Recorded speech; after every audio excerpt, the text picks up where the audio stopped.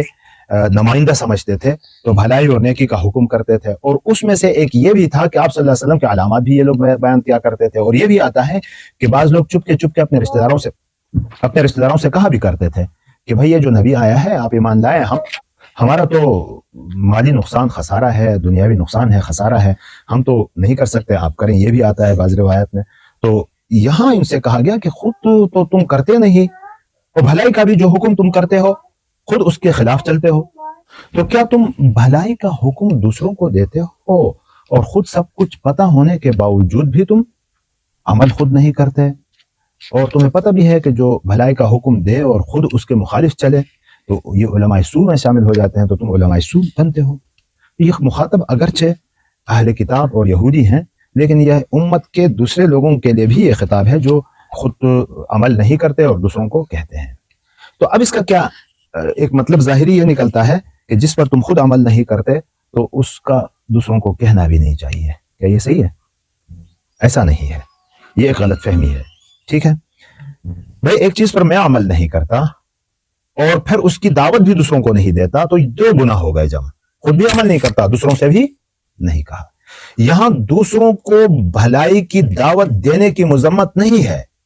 یہاں جو مذمت ہے وہ اس بات کی ہے کہ خود عمل کیوں نہیں کرتے۔ سمجھ گئے؟ فرق دونوں میں ہے۔ یہاں برائی سے بھلائی کی طرف جو حکم دیا جاتا ہے اس سے منع نہیں کیا گیا ہے، بلکہ جو عمل نہیں کرتے تو اس سے منع کیا گیا ہے، مذمت اس بات کی ہے، دونوں میں فرق ہے۔ یہاں گویا کہ یوں کہا جا رہا ہے کہ تم بھلائی جس کا تمہیں حکم ہے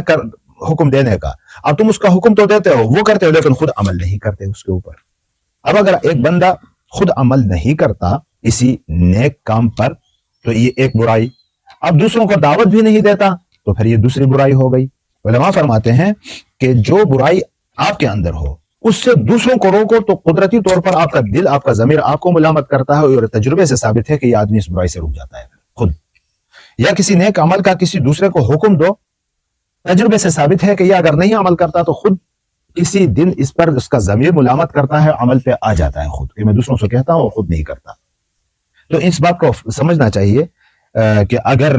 ہم یہ کہہ دیں کہ بھائی جو بھلائی تمہارے اندر نہیں ہے دوسروں کو بھی حکم نہ دو، تو اس کا مطلب تو یہ ہو گیا کہ بہت ساری بھلائیاں ایسی ہیں جو لوگوں سے چھٹی ہوئی ہیں، تو اب ان کی دعوت بھی نہ دی جائے تو دین تو ختم ہو گیا،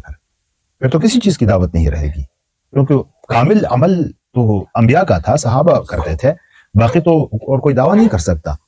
تو یہ فرق سمجھنا چاہیے کہ عمل کی طرف دعوت دینا ایک کام، عمل کرنا دوسرا کام۔ اب عمل نہیں کیا ایک گناہ، دعوت نہیں دی دوسرا گناہ، یہ دونوں گناہ جمع ہو جائیں گے۔ تو اور یہاں جو منع کیا گیا ہے وہ اس بات سے منع نہیں کیا ہے کہ تم عمل نہیں کرتے تو دعوت بھی مت دو، ایسا نہیں کہا ہے، بلکہ جو عمل نہیں کیا جا رہا ہے اس کی برائی بیان کی جا رہی ہے۔ سمجھ گئی؟ وَاسْتَعِينُوا بِالصَّبْرِ وَالصَّلَاةِ، اور مدد مانگو صبر اور نماز کے ذریعے۔ دیکھو جو برائیوں کی جڑ ہوتی ہے نا وہ کیا ہے؟ مال دولت کی حرص ہے اور منصب اور عہدے کا لالچ ہے۔ یہ دو چیزیں ایسی ہیں کہ جو انسان کو کیا کرتی ہے؟ اچھائی اور نیکی سے روکتی ہے۔ تو اب اگر اس قسم کے کوئی حالات آپ کے اوپر ہیں تو صبر سے کام لو۔ صبر کا مطلب ڈٹے رہو اپنے اعمال پر، جو تکلیفیں آئی ان کو برداشت کرو۔ جب صبر سے کام لوگے تو مال کی حرص تمہارے اندر سے ختم ہو جائے گی، اور اگر نماز پڑھو گے تو اس میں عاجزی ہے، اللہ کے سامنے جھکنا ہوتا ہے، اپنے آپ کو چھوٹا سمجھنا ہوتا ہے۔ جب اپنے آپ کو چھوٹا سمجھ کے اللہ کو بڑا سمجھ کے دنیا میں کام کرو گے تو پھر عہدے اور منصب کی لالچ بھی ختم ہو جائے گی۔ اور نماز کی تو ایسے بھی خاصیت ہے کہ ان الصلاۃ تنہی عن الفحشاء والمنکر، یہ تو خود ہی ان چیزوں کو ایک دن ضرور ختم کر دیتی ہے۔ تو فرمایا کہ اگر تمہیں ان چیزوں میں مشقت معلوم ہو رہی ہو تو استعانت، اللہ سے مدد مانگو صبر کے ذریعے اور نماز کے ذریعے۔ اسے یہ بات بھی معلوم ہو گئی کہ نماز اور صبر اللہ کی مدد کو کھینچنے والی چیزیں ہیں، آپ کی طرف کھینچنے والی چیزیں ہیں۔ وَإِنَّهَا لَكَبِيرَةٌ، اور یہ بھاری ہے، مشکل ہے۔ کیوں؟